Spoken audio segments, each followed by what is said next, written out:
নমস্কার বন্ধুরা, মুন্নির পাকশালাতে সবাইকে স্বাগত। আজকের রেসিপি জন্মাষ্টমী স্পেশাল একদম নিরামিষ শাহী পনির রেসিপি। জন্মাষ্টমীর দিনে আমরা লুচি ভোগ এবং অন্নভোগ মানে খিচুড়ি বা পোলাও ভোগ দুটোই করে থাকি। আর এই রেসিপিতে পনির রান্না করলে লুচির সঙ্গে কিংবা খিচুড়ির সঙ্গে দুটোর সঙ্গেই কিন্তু নিবেদন করা যাবে। চলুন তাহলে বেশি কথা না বলে ভিডিওটা দেখে নেওয়া যাক। আমি এখানে 3 প্যাকেট আমুলের পনির নিয়েছি। সবার প্রথমে পনিরগুলোকে ছোট ছোট কিউব করে কাটবো, কারণ পনির বড় বড় করে কাটলে না পনিরের ভেতরে ভালোভাবে নুন তেল মশলা কিছুই ঢোকে না।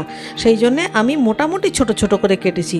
তাই বলে এমনও নয় যে একেবারে খুদি। আপনারা দেখে বুঝতে পারছেন যে সাইজটা ঠিক কেমন রেখেছি। এবারে আমি একটা মশলা বানিয়ে নেব। একটা মিক্সির জারের মধ্যে 1 মুঠো কাজু মানে প্রায় 10-12টা কাজু আর 6-7টা কিশমিশ উষ্ণ গরম জলে আমি একটু ভিজিয়ে রেখেছিলাম, সেগুলো দিয়ে দিলাম। এবারে এর সঙ্গে দেব 4 চামচ পোস্ত। পোস্তটা আপনারা যদি কম থাকে তাহলে এর সাথে একটু 4 মগজও দিতে পারেন, তবে আমার কাছে 4 মগজ নেই, আমি 4 চামচ পোস্ত দিলাম। আপনারা 2 চামচ পোস্ত 2 চামচ 4 মগজ দিয়েও কিন্তু এটা করতে পারেন। এবারে একটা মিহি পেস্ট বানিয়ে নিলাম। এর সাথে লাগবে আদা বাটা আর টমেটো পিউরি। তো আমার কাছে আগে থেকে আদা বাটা রয়েছে।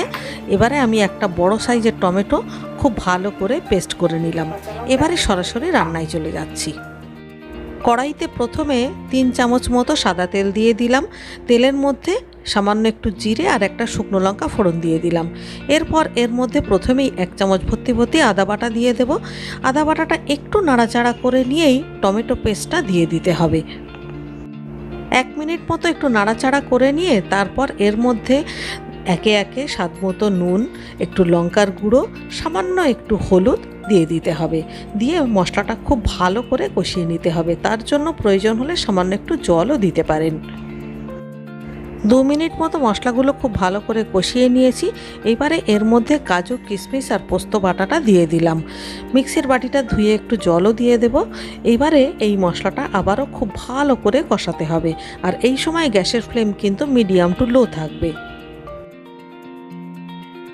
মোটামুটি 2-3 মিনিট কষানোর পরেই দেখবেন মশলার কালারটা চেঞ্জ হয়ে যাবে আর মশলা সাইড থেকে তেলও রিলিজ করবে। তখনই বুঝবো যে মশলাটা একদম রেডি হয়ে গেছে। এইবার ওপর থেকে কেটে রাখা পনিরগুলোকে দিয়ে দিতে হবে।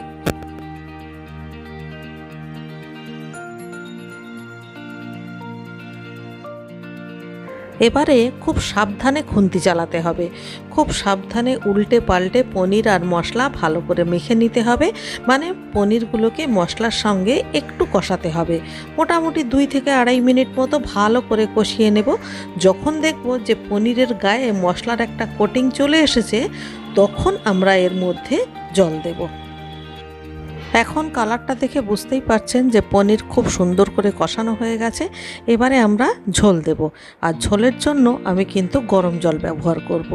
খুব বেশি পনিরে জল দেব না, মোটামুটি পনিরগুলো সেদ্ধ হবে সেরমভাবে জল দিয়ে এবারে ঢাকা দিয়ে 4-5 মিনিট রান্না করব। 4-5 মিনিট পর এবারে দেখুন পনির খুব সুন্দরভাবে সেদ্ধ হয়ে গেছে আর ঝোলটাও ঘন হয়ে গেছে।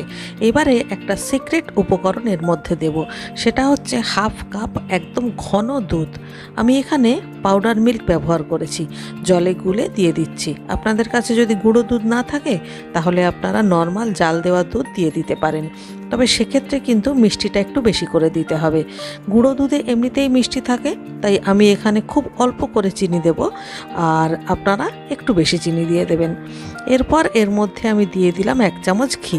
ভালো করে নাড়াচাড়া করে মিশিয়ে দিয়ে আরও 1 মিনিট মতো রান্না করব। এবারে এর মধ্যে 1/2 চামচ চিনি দিয়ে ঢাকা দিয়ে দিলাম। চিনিটা গলে যাওয়ার জন্য 1 মিনিট মতো জাল করব। সবশেষে 1 চামচ গরম মশলার গুঁড়ো উপর থেকে ছড়িয়ে দিয়ে হালকা হাতে একটু নাড়াচাড়া করে মিশিয়ে দিয়ে গ্যাস বন্ধ করে ঢাকা দিয়ে দেব। তৈরি হয়ে গেল সম্পূর্ণ নিরামিষ শাহী পনির। ভিডিওটা শেষ পর্যন্ত দেখার জন্য অনেক ধন্যবাদ। দেখা হচ্ছে পরবর্তী ভিডিওতে আবার একটা নতুন রেসিপির সাথে নিয়ে। ততক্ষণের জন্য সবাই ভালো থাকবেন, সুস্থ থাকবেন।